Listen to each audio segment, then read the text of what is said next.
Vamos ler até o verso 8, do 2 ao 8. Muito cedo no primeiro dia da semana, ao despontar do sol, foram ao túmulo. Diziam umas às outras: quem removerá a pedra da entrada do túmulo?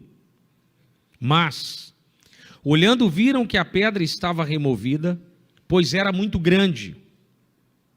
Entrando no túmulo, viram um jovem sentado ao lado direito, vestido de branco, e ficaram surpreendidas e atemorizadas.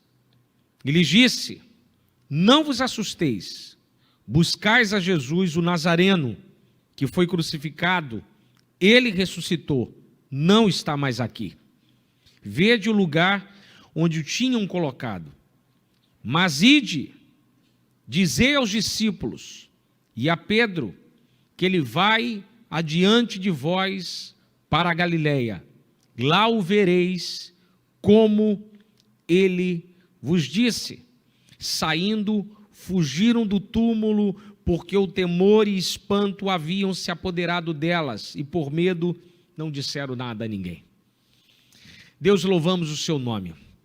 Te engrandecemos, Pai, na beleza da sua santidade. Te exaltamos, Pai, porque o Senhor é bom e a sua misericórdia dura para sempre. Te celebramos nesse domingo pela manhã, ó Pai, de Páscoa, nesse domingo tão importante para nós no calendário da cristandade. Pai, te celebramos, Pai, e te agradecemos por este privilégio que temos, ainda que debaixo de uma tribulação, ainda que com poucas pessoas, por causa da restrição, ó Pai, do Estado, do governo, mas, Pai, respeitando a lei, nós estamos aqui, ó Senhor, ainda que poucos, mas juntos, ó Pai, unidos, em um só sangue debaixo da mesma cruz. Eu aqui e meu irmão lá, te celebramos nessa manhã. Fale conosco, através do teu santo evangelho, em nome de Jesus. Amém. Podeis assentar. Você que está em casa, você que está aqui me acompanhando, os poucos irmãos, mantenha a sua Bíblia aberta. Jesus, antes de enfrentar o martírio na cruz do Calvário, ele teve que enfrentar outras dificuldades, principalmente do ponto de vista do seu julgamento. Quando ele é preso, lá no Getsemane, você vai dar uma olhada aí se você quiser ver o texto, em Marcos capítulo 14, a partir do verso de número 43, quando ele vai ser preso, o texto vai nos dizer que ele vai ter um julgamento diante de Anás, que é o sogro de Caifás. Jesus ele vai passar por mais ou menos uns 4 julgamentos antes de ir para a cruz do Calvário. Primeiro ele vai ser julgado por Anás, à noite, na casa do sumo sacerdote, que na época não estava governando diante do templo, porque havia sido deposto pelas autoridades romanas, e quem estava no lugar era Caifás, o seu genro, que Roma tinha colocado. Mas Anás era muito mais experiente do que o seu genro, que era um pouco mais jovem. Então levam Jesus diante dele, justamente para ele poder julgar, para saber o que estava acontecendo de fato. Anás então conversa com Cristo, o julga ali, e logo depois ele vai ao encontro de Caifás, provavelmente no palácio onde ele residia. Reúnem-se então os juízes, a corte do Sinédrio, e começa o seu julgamento. O julgamento de Jesus tem alguns problemas, que quando a gente lê, principalmente textos rabínicos, como os do Sinédrio, Sanhedrin, do texto da Mishnah, a gente descobre que o julgamento não pode acontecer à noite, e acontece. O julgamento não pode acontecer como um réu sem testemunhas venham de fato falar a respeito, não testemunhas um tanto quanto estranhas, desconfiadas, que a gente olha o texto e percebe que o seu testemunho era falso porque tinham sido pagas. O réu, ele tem que ter um julgamento justo e o seu veredito só pode sair 2 dias depois. Sai no mesmo dia. Segundo o próprio texto rabínico, diz que quando um julgamento, todos são unânimes quanto ao seu veredito, esse julgamento tem que ser suspenso, porque o próprio texto rabínico diz que talvez o tribunal queira perseguir o réu. E não é isso que acontece. Jesus então é levado diante de Pilatos. Pilatos conversa com Jesus. Aí já não está em Marcos, está em Lucas 23, verso de número 7. E quando ele descobre que Jesus é da Galileia, da região de Herodes, ele fala assim: vai lá, deixa Herodes te julgar.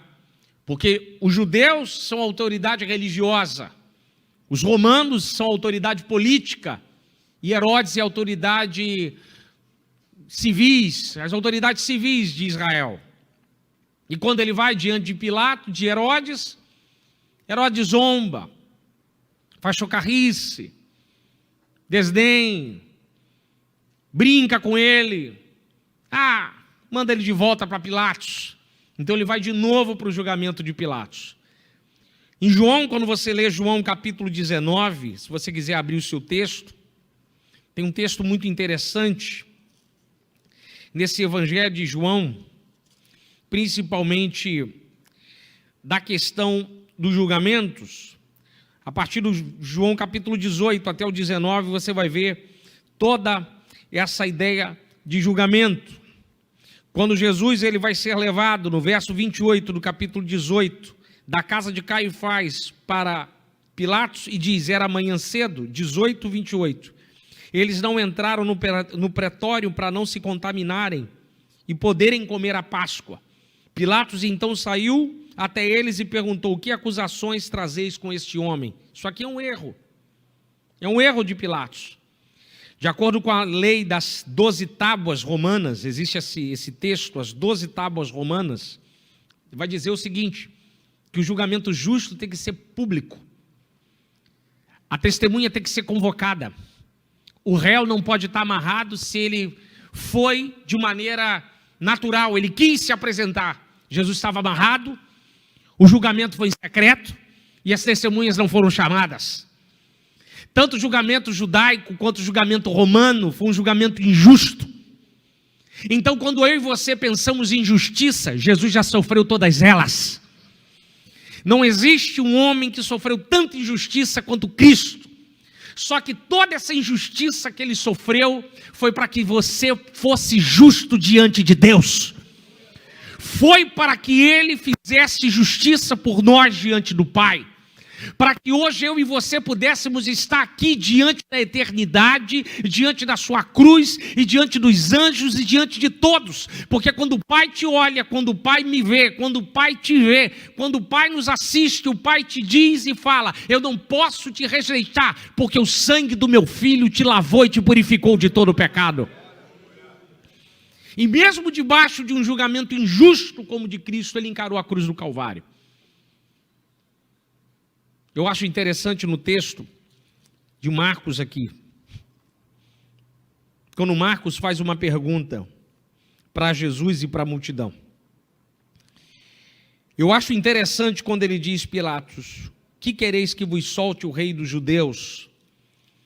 No diálogo de Jesus com Pilatos, Pilatos fala para Jesus: você não sabe que eu tenho poder sobre ti? Jesus é amarrado, depois de ter apanhado, ter sofrido na casa de Anás, Caifás, bofetada, cuspe. Jesus vira para ele e fala: amarrado, você só tem poder porque o Pai te deu. Porque se o Pai não tivesse lhe dado, você não teria poder algum. Rapaz, Jesus está diante de uma autoridade política em Israel, e Jesus não se dobra. A igreja não se dobra perante autoridade política nenhuma. A igreja não se dobra. É muito chato quando a gente vê algumas pessoas idolatrando pessoas, juízes, deputados, etc. Não. Eles só estão lá porque o Pai deu autoridades a eles. Mas se eles não forem justos, o Pai depõe eles do poder. Porque o único que mantém o poder sobre todos os céus e sobre toda a terra se chama Jesus Cristo. Jesus não se dobra perante ele. Você só está aí porque o Pai permitiu. Jesus encara a cruz do Calvário. João vai dizer que ele se entrega, ninguém mata ele, ele se entrega. E após ele se entregar, e os discípulos passarem aqueles momentos de aflição e dor e de angústia. O texto do Marcos, capítulo 16, verso 3, elas fazem uma pergunta: quem removerá a pedra do túmulo? Códex de Beza, um documento, vai dizer que essa pedra eram necessários 20 homens para movê-la. Aí alguém vai dizer: mas pastor, tem uma pedra lá no jardim do túmulo, aquela pedra lá é fake, não é a mesma pedra da época de Cristo, aquela é uma pedra posterior, mas a pedra que selava precisava de 20 homens. Roma colocou os sinetes lá, os selos, e os soldados para guardarem o túmulo. Mas a pergunta delas é uma pergunta interessante: quem removerá a pedra do túmulo? Não existe pedra maior no mundo do que essa pedra que foi movida. O nosso problema não é Covid-19, câncer, desemprego. Nosso problema é a morte. A morte que é o problema. A morte é a maior pandemia que existe. Ela está assolando o homem desde o Éden, desde pós-Éden. E ela vem assolando. Vem fazendo vítima em cima de vítima. O problema não é a falta de dinheiro, recurso, pastor. O problema é que a gente morre. Aí a pergunta que eu te faço: quem removerá essa pedra? Quem removerá essa pedra? Eu quero ver um médico bom que consegue remover essa pedra do homem. Qual autoridade civil que consegue remover essa pedra? Allan Kardec está morto. Buda, morto. Helena Petrovira Blavatsky, a promulgadora da nova era, morta. Smith Jr., fundador dos Mormons, morto. Quem removerá essa pedra, meu irmão? Não tem remédio que o homem possa produzir capaz de remover essa pedra. Essa pedra que desafia, essa pedra que pesa sobre a humanidade, essa pedra que todo homem um dia vai encontrar. É uma pedra que não tem ferramenta humana capaz de quebrar. É uma pedra tão grande que a gente fica olhando para ela e fala assim: como nós vamos remover essa pedra tal da morte? Quando a gente nasce, os pais são comunicados: o parto é para daqui a 2 semanas, 4 dias, tal hora. Tem mãe que é moderníssima: olha, eu quero a cesárea para meio-dia, para tal dia, porque vai ser aniversário de fulano, eu quero que ele nasça tal dia. Beleza? E a morte, como é que faz?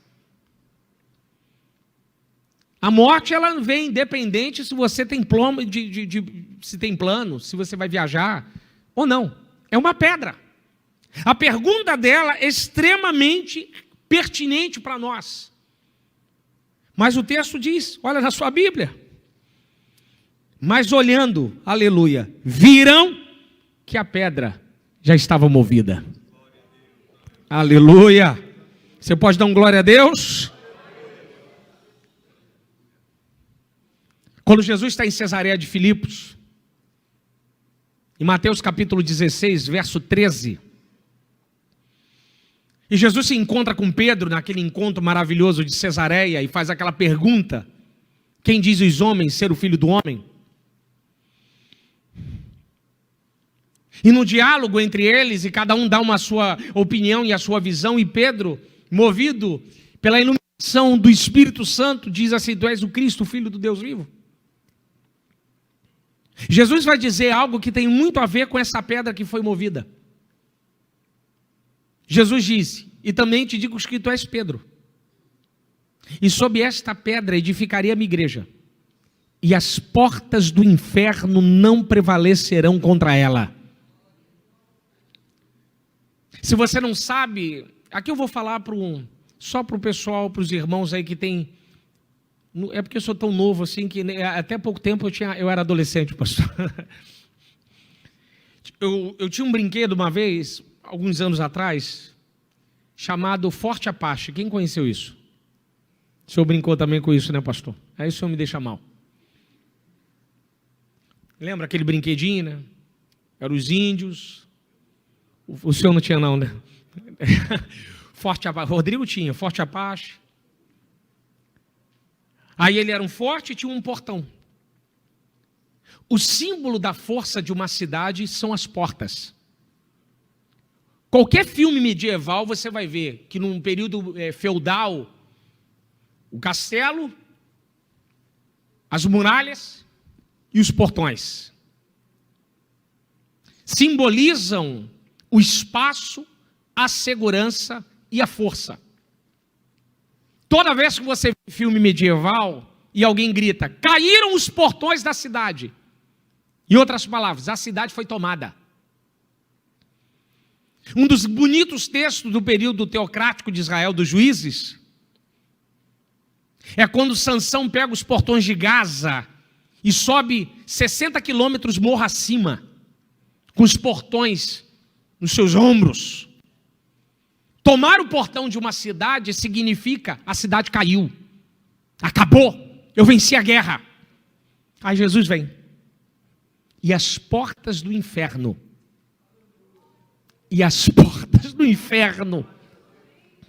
a palavra inferno no grego ali é Hades, cidade da morte.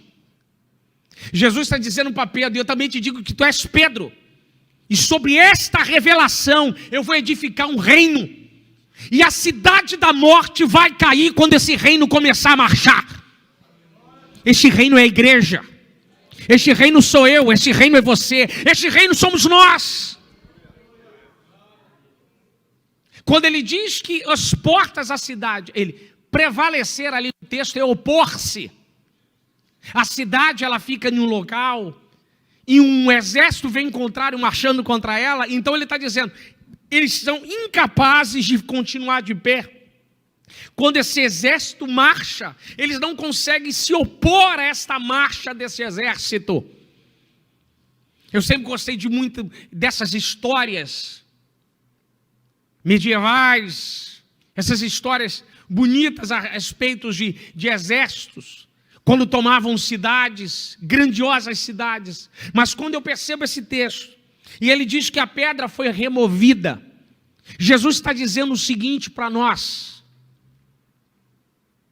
que a principal pedra de tropeço, a principal pedra que nos esmaga, ele removeu.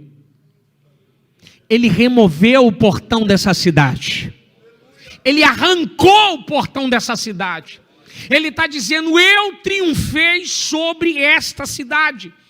1 Coríntios 15, 55. Onde está a morte, a tua vitória? Onde está inferno, o teu aguilhão? Aleluia! Aí quando eu disse aqui, e falei de Allan Kardec, Buda, Smith Jr., você pega aviões, você vai nessas nações todas, você vai ver mausoléu, lindos, está lá, mas você vai a Jerusalém, vai ter a pedra movida, uma placa em cima, ele não está aqui, ele já ressuscitou, ele venceu a morte, os portões foram removidos, meu irmão, remanjo.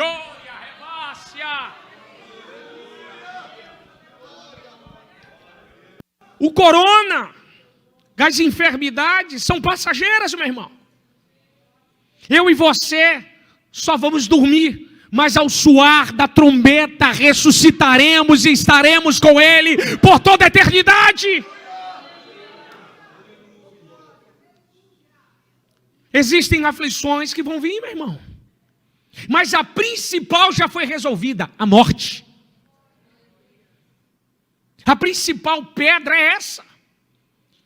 E não tem remédio que consegue livrá-la. Mas Cristo disse, eu removi. E interessante no texto, quando você lê o texto aqui de Marcos, tem um autor inglês que diz algo interessante. Jesus não precisava remover a pedra, já que ele estava no corpo glorificado, ele aparecia, desaparecia, atravessava paredes. Aí o autor inglês diz, por que o anjo removeu a pedra? Não foi para Jesus sair. A pedra foi removida para mostrar que ele não está mais lá. A pedra foi removida para a gente olhar com os nossos olhos. Ele não está ali. A cidade caiu por terra. A cidade foi derribada. Por que há uma angústia no mundo em nome de uma pandemia? Que tem todo o respeito, a gente tem que tomar cuidado, a precaução. Mas a gente não pode ficar angustiado a ponto disso causar depressão em alguns cristãos, como eu estou vendo. O período de cerceamento é algo breve. Mas a igreja do Brasil está passando pela primeira vez aquilo que a janela 1040 passa anos. O cerceamento de culto. A liberdade de culto, eu acho que, nem no período militar, eu acho que não teve, né?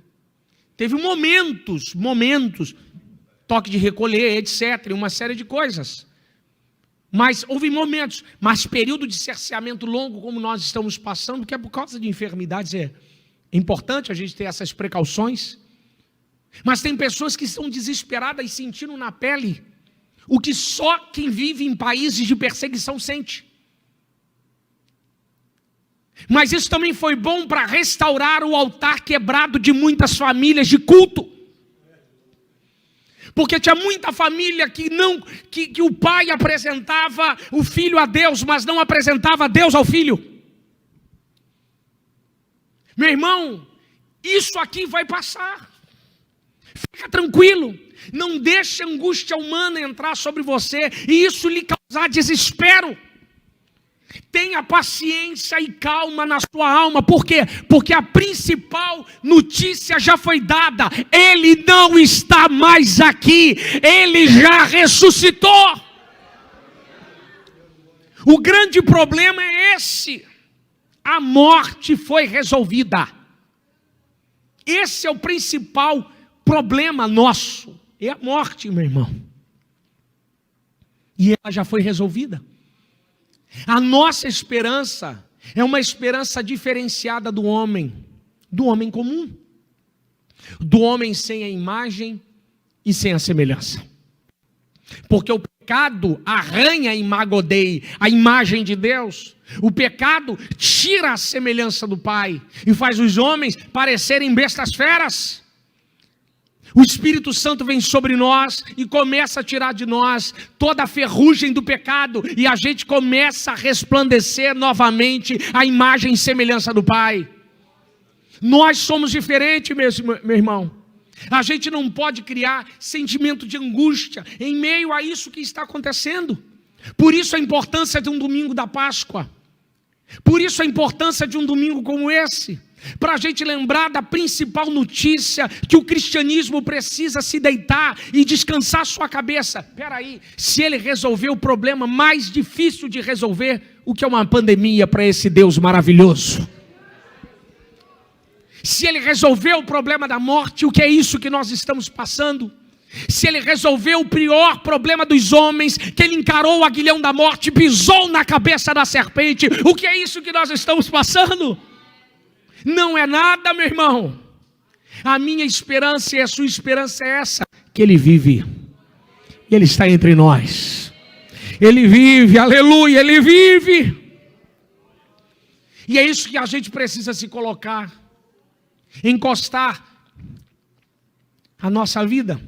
Tem um livro chamado, pastor, Ressurreições do Filho de Deus. Umas 2.000 páginas. N.T. Wright, teólogo do momento.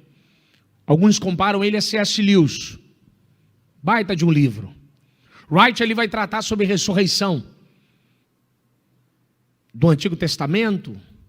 Vai falar sobre linhas teológicas sobre ressurreição, judaica, interbíblica, até chegar em Jesus Cristo.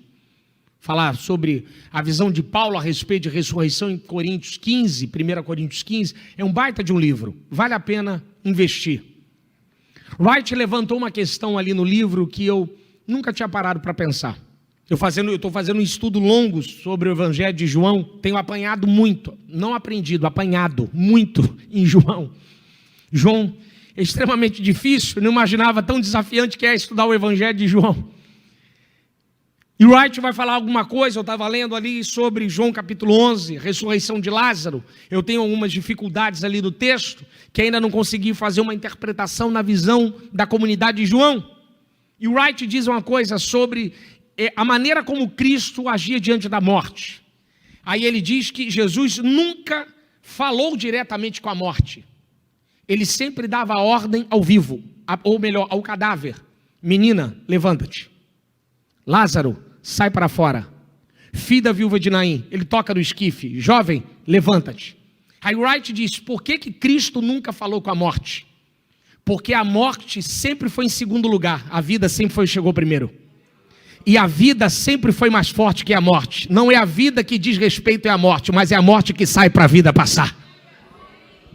Se eu acho de uma beleza fantástica, eu e você, a gente não tem que olhar para esse mundo, neste momento, e criar angústia em nós. Não, a gente tem que criar calma. Calma. Porque Ele venceu a morte. Ele venceu a morte. Esse é o nosso problema, meu irmão. O homem está em angústia, com medo de um vírus, porque o vírus mata. E tudo que tira a vida do homem, o homem tem medo. Mas eu e você temos algo diferente do que eles pensam lá fora. Nós nos cuidamos, mas ainda que isso venha a tocar a nosso corpo e a nossa vida, a gente fica tranquilo, porque ainda que passamos pelo vale da sombra da morte, Tu estás comigo, a Tua vara e o Teu cajado me consolam. E nós então abraçamos isso. Não tem como não falar da morte e não se lembrar. Num dos testemunhos mais impactantes que eu ouvi na minha vida, isso mexe muito comigo. Na minha cidade tinha um pastor chamado pastor Mauro Israel Moreira, não sei se o pastor conheceu, da primeira igreja batista São Gonçalo, grande pastor, já dorme no Senhor. Ele teve câncer e deu metástase muito rápido. Ele pregou num culto de domingo para passar o cajado para o vice. Tema da mensagem: diga ao povo que marche. Teve até umas 4.000 pessoas na PIB de São Gonçalo. Eu tive o privilégio de ir naquele domingo para assistir. Sempre tive muito contato com a família dele, com o filho dele. Sempre andei por ali por perto, pelos amigos que tinham e ainda tenho. Sempre tive muito respeito e carinho por ele, porque ele sempre foi um grande pregador. E ele vira para a PIB de São Gonçalo com câncer, estado terminal. Eu sei que vocês estão orando por mim, vocês querem ver a minha cura. Se eu for curado, vocês verão a glória. Mas se eu morrer, eu verei a glória. Pelo amor de Deus.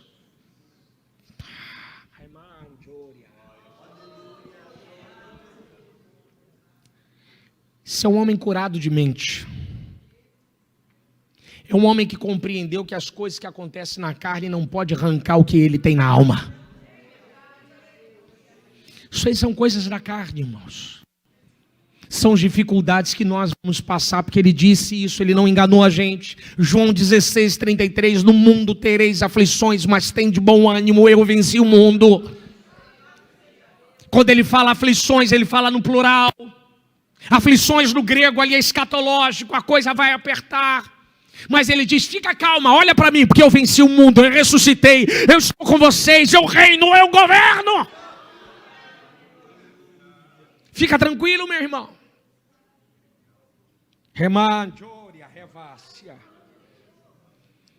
Verso 6, 5 e 6. Entrando no túmulo, viram um jovem sentado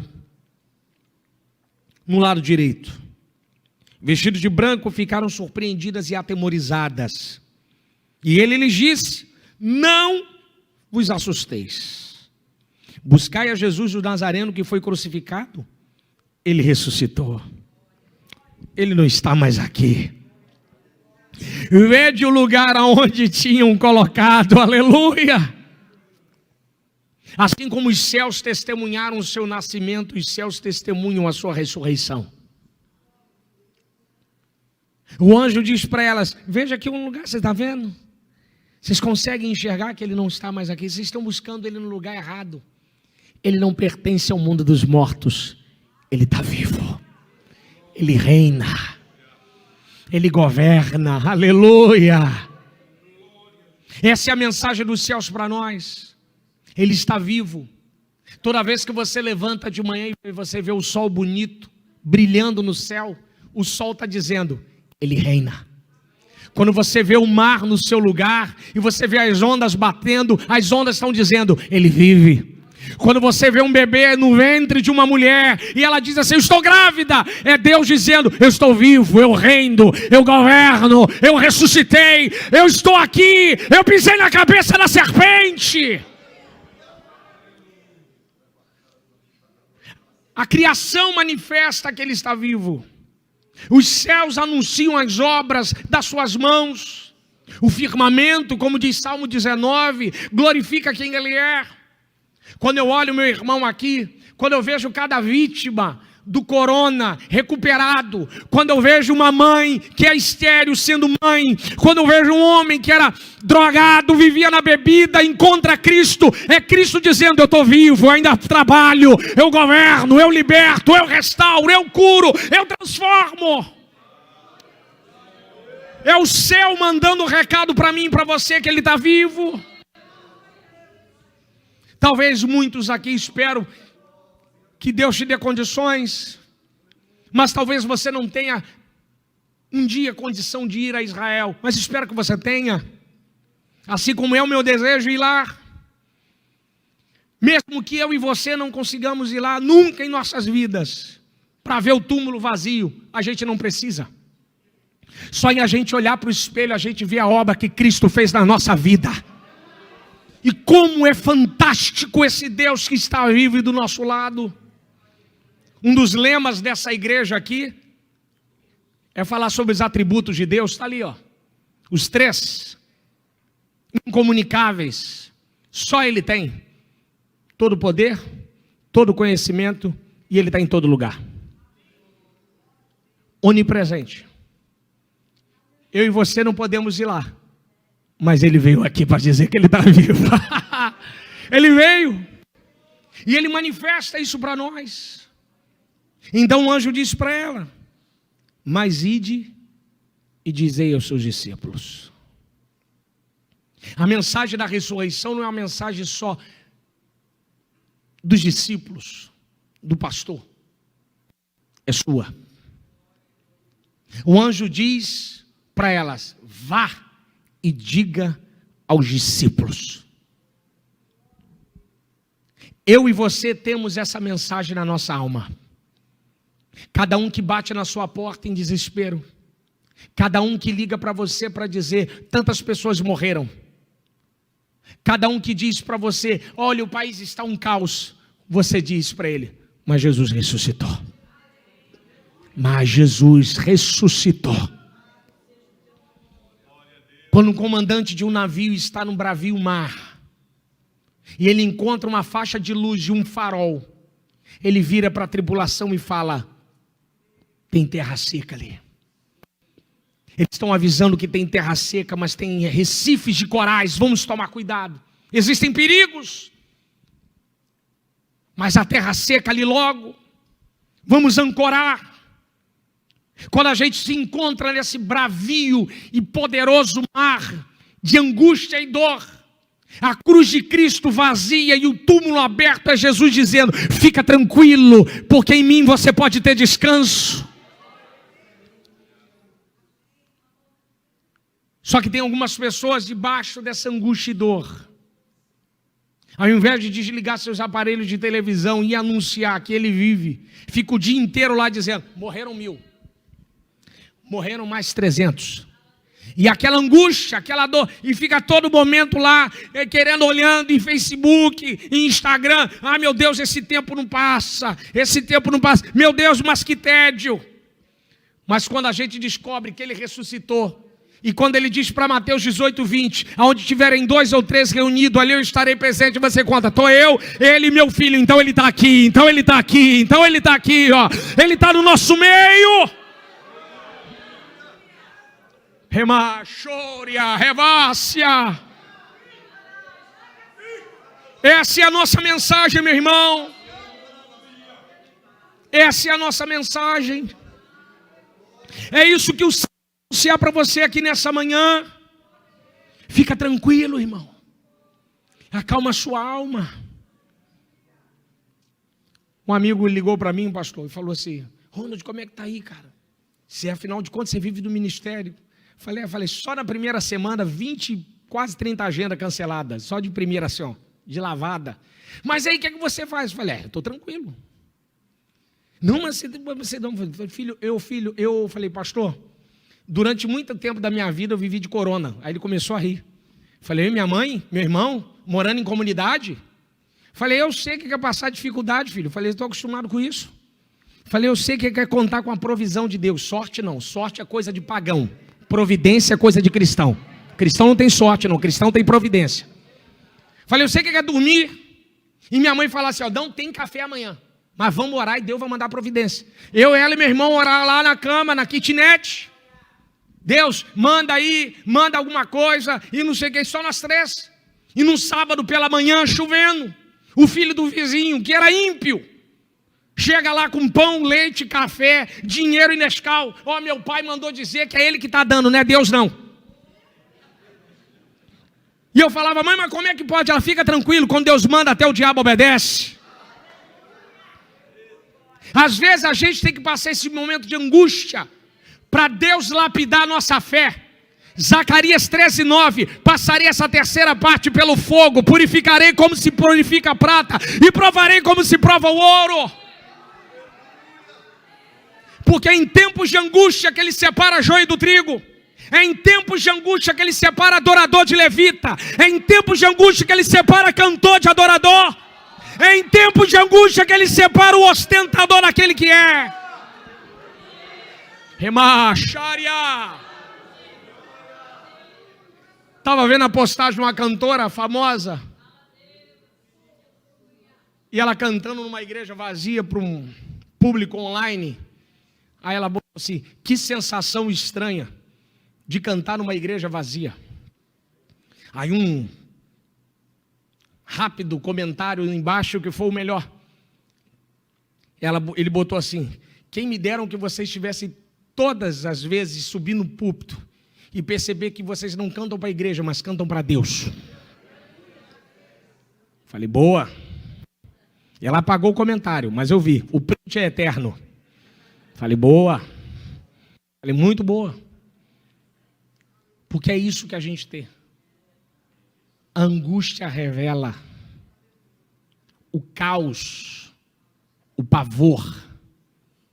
Os discípulos estavam dentro da casa, desesperados. Meu Deus, e agora? Como é que faz isso aqui? Meu Deus, Jesus, ele morreu. E do nada, Jesus aparece no meio. Paz seja convosco.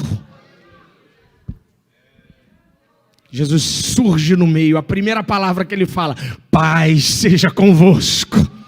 Que nessa manhã ele venha brilhar sobre o meio da sua casa, da sua família, da sua vida, do momento em que você está vivendo, que você venha ouvir essa mensagem, aonde você estiver, na sua casa agora, que a paz de Deus venha inundar a sua vida, que excede a todo entendimento.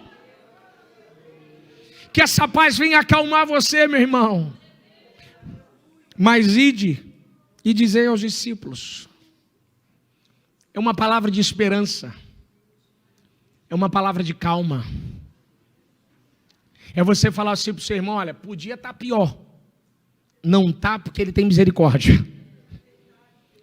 Irmãos, a tendência podia ser pior. Só não está porque a misericórdia dele é maravilhosa. Olha o que o texto diz.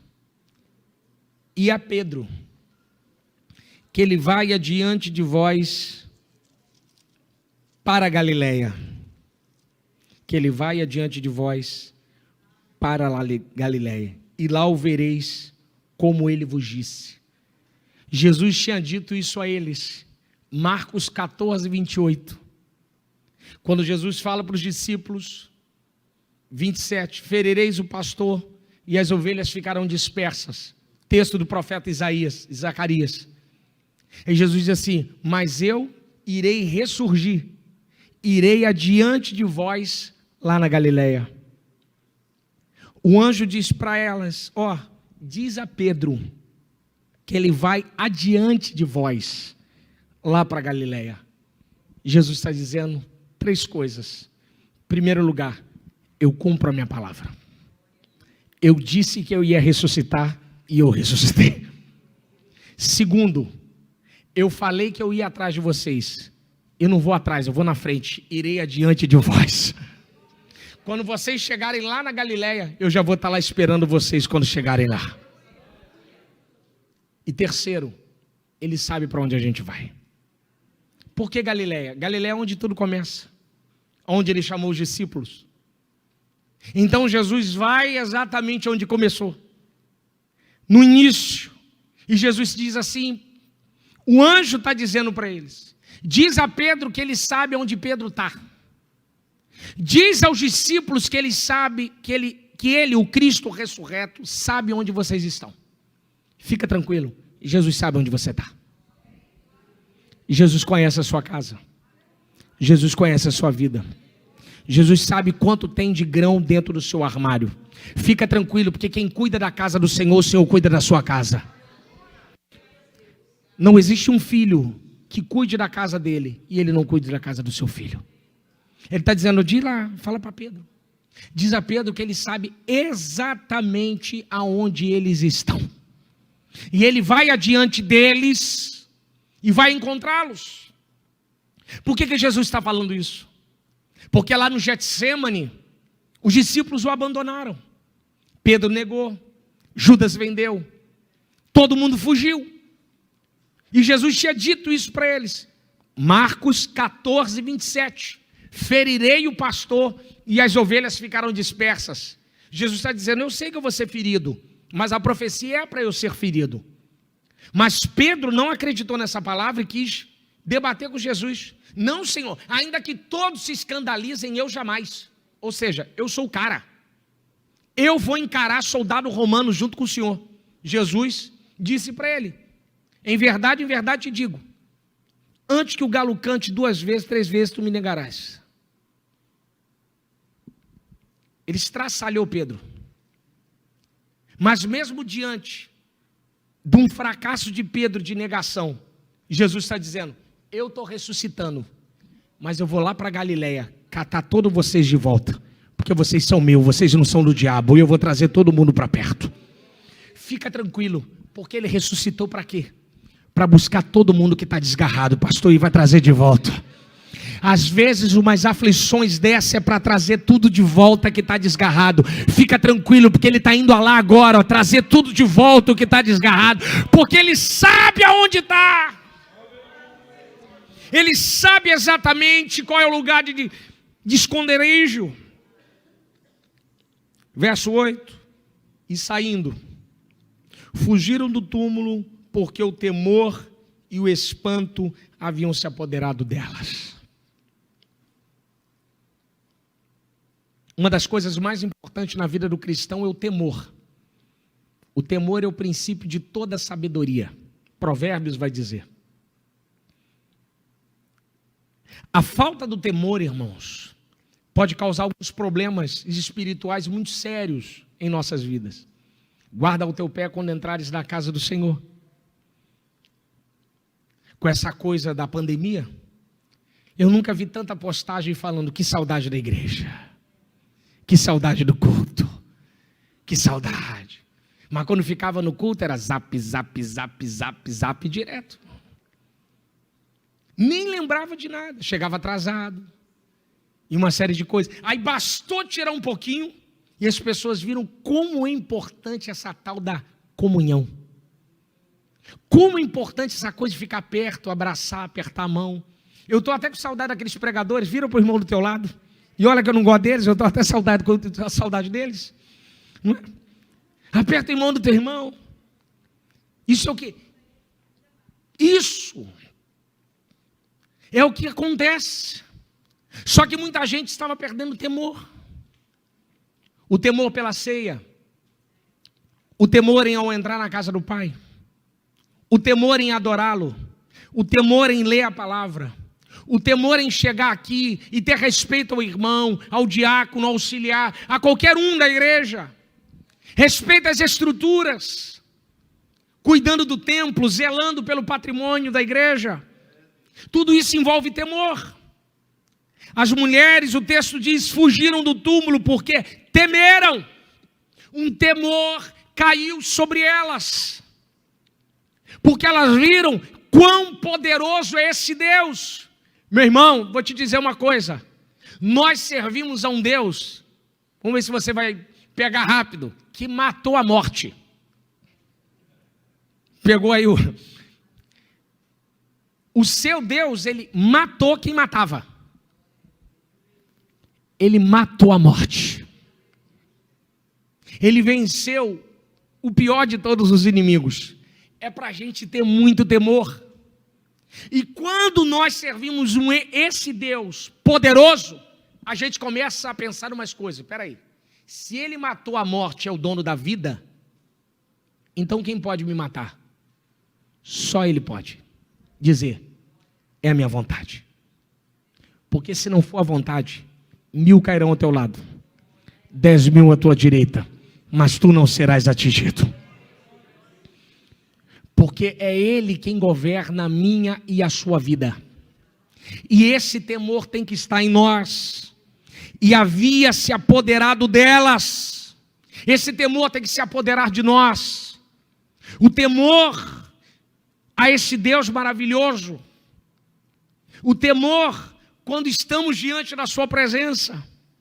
O temor quando estamos diante da sua cruz e com a sua palavra. Servimos um Deus que é vivo. O problema de um Deus vivo é que ele tem ouvido e ouve, que ele tem olhos e vê, que ele tem boca e fala. E como fala às vezes? Fala de ponto da minha alma até tremer. Ele tem mão e toque. Quando ele toca eu sinto a graça dele sobre mim. E por ele ser vivo, ele não é estático. Ele está aqui, ele está aí. Ele está lá na casa do Senhor, Ele está na minha casa, Ele está indo na sua casa agora, visitando, quebrando, transformando, libertando, restaurando, transformando. Porque Ele é vivo, Ele se movimenta, aleluia. Ele não é estático. Enquanto a igreja estava fechada, com poucos cultos, online eu acompanhei alguns. O que você acha quando acontece quando a igreja é fechada? Que Deus senta no trono e dorme até o próximo culto? Ah, legal, eles vieram cantar música para mim de manhã. Não. Fechou a igreja? Ele vai junto com você para sua casa. Quem acha que você veio com você? Quem veio te trazendo de manhã? Foi o carro? Ele é a tua sombra, a tua direita. E Ele veio te guardando assim, ó. Ele é vivo, irmãos. O culto não começa aqui. A nossa vida é um culto. Quando acordamos, quem te guarda de noite? Ah, pastor, eu tenho um pitbull lá. Filho, um bife. Para o pitbull resolve o problema. Não, tem um sistema de câmera muito bom. Alicate, resolve todo o problema. Não tem um muro alto, escada. A parede lá de casa é forte, um carro bom, rebenta o muro. Quem te guarda à noite, filho? Quem vela o teu sono? Aleluia. É esse temor que tem que se apoderar de nós. Quem guarda você quando você está dormindo? Quem te garantiu que você levantaria essa manhã? Foi seu médico? Foi exame? Não, pastor, eu estou correndo todo dia. Eu conheço um monte de gente que corre, filho. e tem menos saúde do que os irmãos da oração. Não que o exercício físico é ótimo, porque eu sou sedentário no meio. Meu nome de sedentário é o meio. Meu irmão, quem revela a tua vida é Deus, irmãos. É o Cristo ressurreto. Para a gente caminhar para o final, para fazer um link sobre isso aqui e as nossas vidas, e como isso tudo é mantido por esse Deus que ressuscitou, é Paulo dizendo em Romanos 11:36, no fechamento da doxologia, Paulo vai falar 3 coisas: porque dele, por ele e a ele. 3 coisas. Porque dele, Paulo está dizendo, ele é a fonte de tudo. Dele vem tudo. Seu trabalho, seu dinheiro, sua roupa, sua família, sua casa, tudo vem dele. Tudo que você tem, tudo que eu tenho, tudo que nós temos, ele veio das suas mãos e ele nos deu. Porque dele, por ele, ele é o caminho de tudo. Essas coisas só chegaram em suas mãos porque ele foi o caminho. Não foi o pistolão, não foi porque você é bom, que você, não, pastor, eu sou muito inteligente, mas a inteligência que você tem passou por ele e ele deu a você. Não, mas eu tenho um amigo e ele que abriu. Esse amigo só te conheceu porque Deus foi o caminho e te colocou você diante dele. E é por isso que você está vivendo isso que você vive hoje. Porque ele é o caminho de tudo. Aí Paulo fecha, pastor. Porque dele, por ele e a ele. Paulo está dizendo, ele te deu tudo, mas ele é o dono de tudo. Aí eu te pergunto, o que você tem?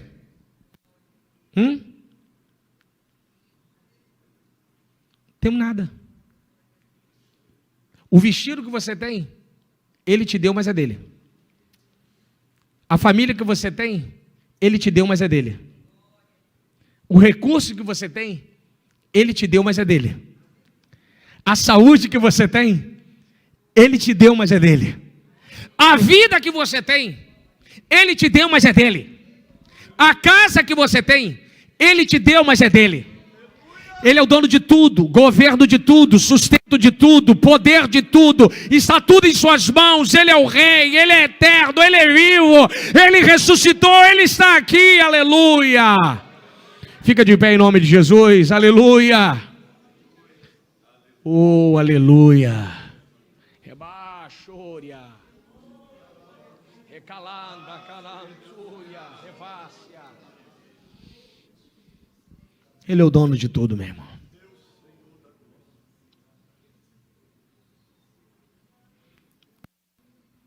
Eu gosto muito de história da igreja, porque tem possibilidades de você estudar muitas coisas. Aí essa semana passada eu estava estudando um período da igreja primitiva e estava terminando um pouco sobre os judeus. Eles podem, uma boa parcela deles não creem no Cristo que nós cremos, mas eu admiro eles pela maneira como eles adoram a Javé, ao Deus eterno. Essa semana foi Páscoa. Eu tenho uns amigos que estudam lá, uns residem lá, e colocaram alguns vídeos dele comemorando a Páscoa, a alegria, pulando na sacada dos apartamentos. Aí o Senhor me fez fazer uma reflexão.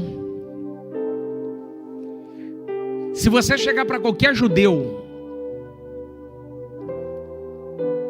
do mais simples no judaísmo para o mais ortodoxo, aquele do chapéu pontudo, preto, do Leblon, você perguntar para eles assim, você ama a Deus? Aí eles, acima de todas as coisas. Aí você pergunta para eles assim, mas como é que vocês amam a Deus? Ele, nós amamos. Aí você faz um retrospecto. 430 anos de escravidão, 70 anos de cativeiro babilônico, cativeiro assírio, 5 invasões, para terminar a grega e romana, 70, Tito Vespasiano derruba o templo. Joséfo vai dizer que tinha tanto sangue em Jerusalém que chegou na altura da canela. Diáspora, 18 séculos, 19 séculos longe da terra. Auschwitz. Retorno em 1948, Guerra das Nações lá que vão ter contra os árabes. Aí você chega para um judeu e fala: você ama a Deus? E ele diz: amo. Mesmo depois disso tudo que você viveu? Sim. Eles percebem, eles conseguiram atingir a maturidade seguinte: não são as tribulações que me afastam, são as tribulações que me aproximam. Isso não pode te afastar. Infelizmente, meu irmão, esse é um momento de angústia. Infelizmente, muitas pessoas vão se afastar, vão colocar a culpa em Deus e etc. Mas outras pessoas como eu e você vamos nos aproximar, porque entendemos que as tribulações não podem comparar com a glória que há de ser revelada em nós. Coloque a mão no seu coração onde você está. Você em casa. Vamos orar.